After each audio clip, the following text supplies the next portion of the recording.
আচ্ছা, আজকে আমাদের পড়ানোর বিষয় হচ্ছে মার্কেটিং বা বিপণন।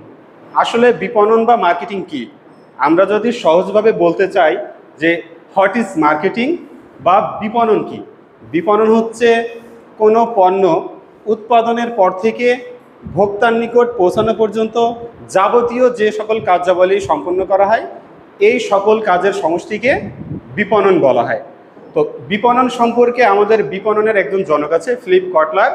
ফিলিপ কটলার বিপণনের একটা উত্তম সংজ্ঞা প্রদান করছেন। তা আমরা যদি সংজ্ঞাটাকে বলতে চাই এভাবে যে what is marketing? Marketing is a process by which companies create value for the customer and build a strong customer relationship in order to capture value from customer in return. এর অর্থ কি? এর অর্থ হচ্ছে বিপণন এমন একটি প্রক্রিয়া যার মাধ্যমে পণ্যদ্রব্য উৎপাদন করা হয় এবং পণ্যদ্রব্য ভোক্তার নিকট বিক্রি করা হয়, কিন্তু একটা আর্থিক সম্পর্ক ভোক্তার সাথে আমরা তৈরি করার চেষ্টা করি, যাতে কাস্টমার বা ভোক্তা বারবার আমাদের কাছে আসে এবং আমাদের পণ্য তারা ক্রয় করার চেষ্টা করে। এটাকে আমরা সহজ ভাষায় মার্কেটিং বলতে পারি।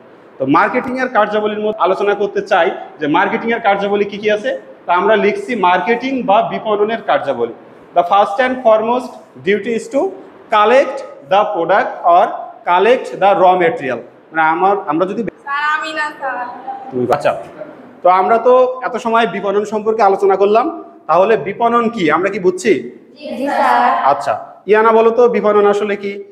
পণ্যদ্রব্য উৎপাদনের পর থেকে ভোক্তার কাছে পৌঁছানো পর্যন্ত যত সব কার্যাবলী আছে সেগুলোকে হচ্ছে বিপণন বা মার্কেটিং। গুড, ঠিক আছে, বসো।